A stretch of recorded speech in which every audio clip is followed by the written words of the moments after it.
Points leader and pole sitter Jimmie Johnson. 2 races to go in the chase for the NASCAR Sprint Cup. Can he rebound from a disappointment in Texas a week ago? Great crowd on hand as Jimmie will lead him down to the green flag.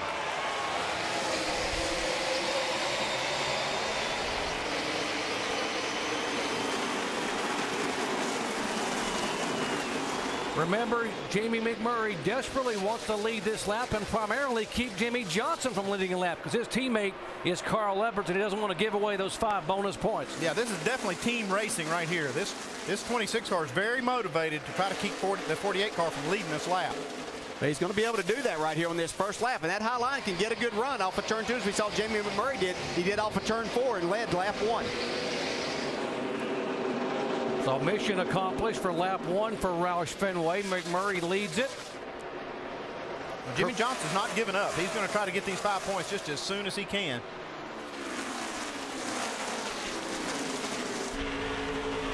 Dale Earnhardt Jr. looking on the outside of the 44 and sneaks back on the inside.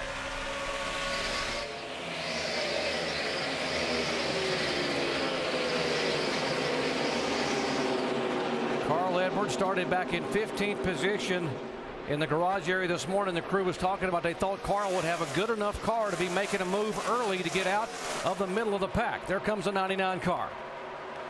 He's making a nice run on the inside of Casey Mears right here. Paul Menard right ahead of him. That's A.J. Allmendinger in the 10 car this weekend. Paul's got himself almost in a 3-wide situation. Not exactly what he wants. Crew Chief Bob Osborne told me in the garage area that we found something in happy hour with the 99 car that should make us really good here. But it's going to take a few laps for this car to come in. Right now, Carl's struggling on the inside of the 15. Mike.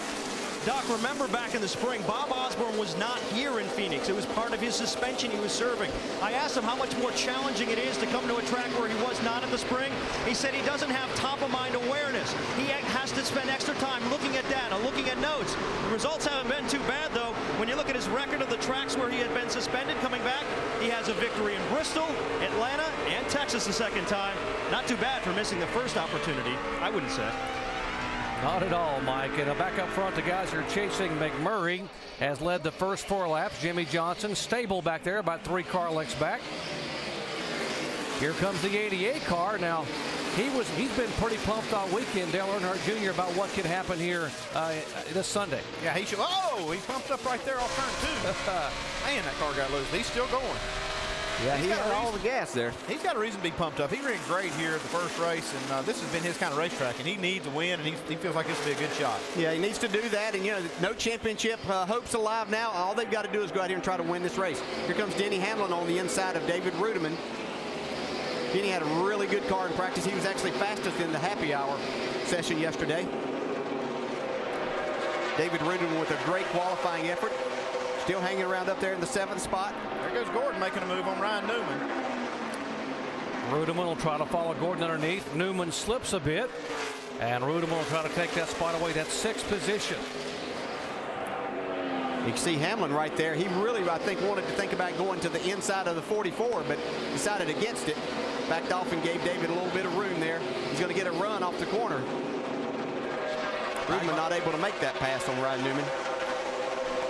Back behind that group, you see the 8 car starting to slip in there. That is Mark Martin right there. His final race in 2008 and final race for Dale Earnhardt Incorporated. A couple of Gillette Evernham cars running side by side. Casey Kane and A.J. Allmendinger in the 9 and 10. Yeah, Casey Kane had a great happy hour practice. He was second quick, and looks like his car's pretty fast right here, working the outside 3 wide. 3 wide in turn 2.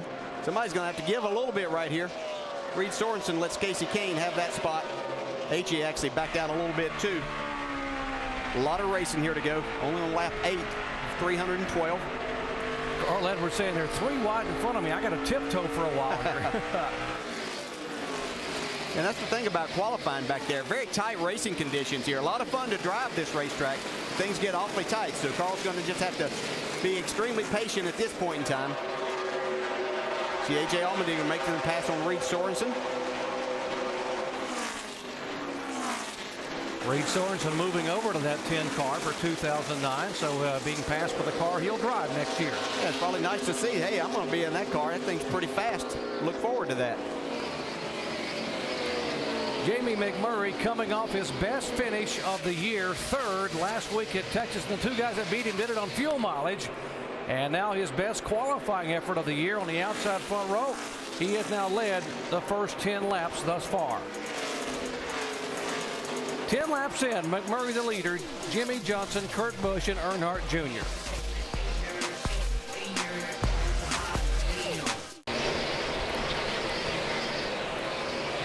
Working lap 15 here in the Checker O'Reilly Auto Parts 500. Jamie McMurray, starting on the outside of row 1, has now led for the first time in his career at this racetrack.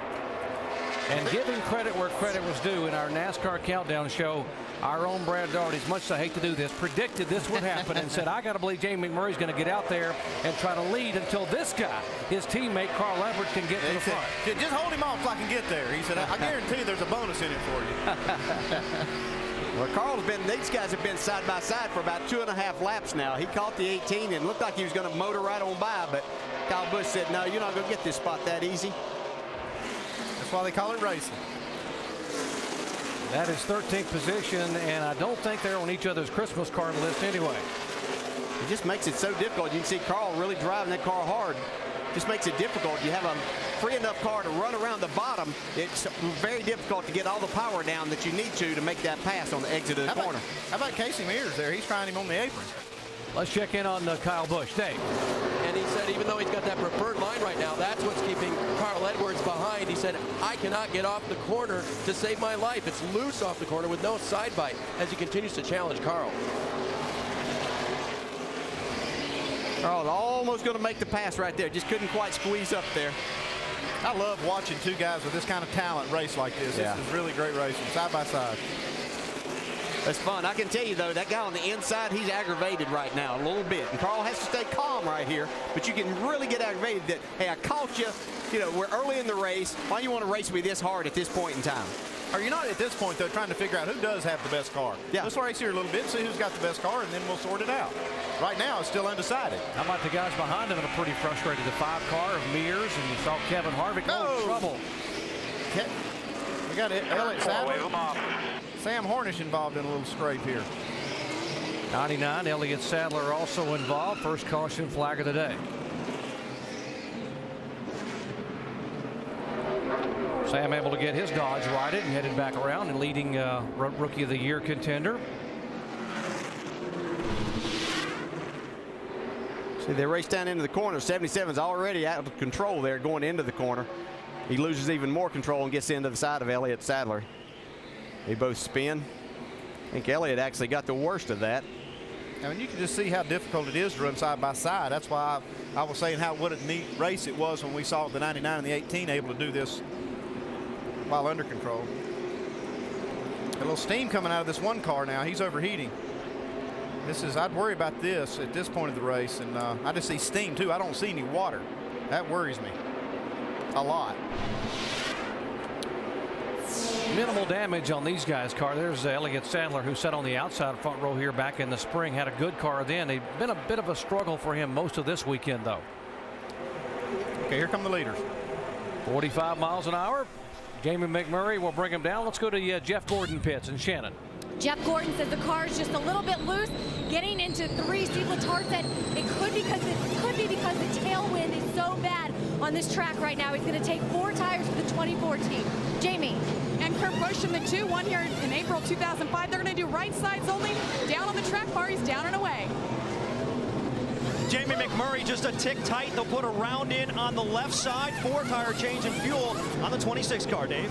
Loosen the car up to the late entry. He does not win the race off pit road. Kurt Busch is already gone. Track bar adjustment. 4 tires for Jimmy Johnson. And now he goes off pit road. So the 2 tires for Kurt Busch will give him the lead, and we'll see. He had a good car all weekend. Here comes Carl Edwards, who was pitted just before the curve at the end of pit road. You see he will blend back in. Back with a restart here at Phoenix in just a moment.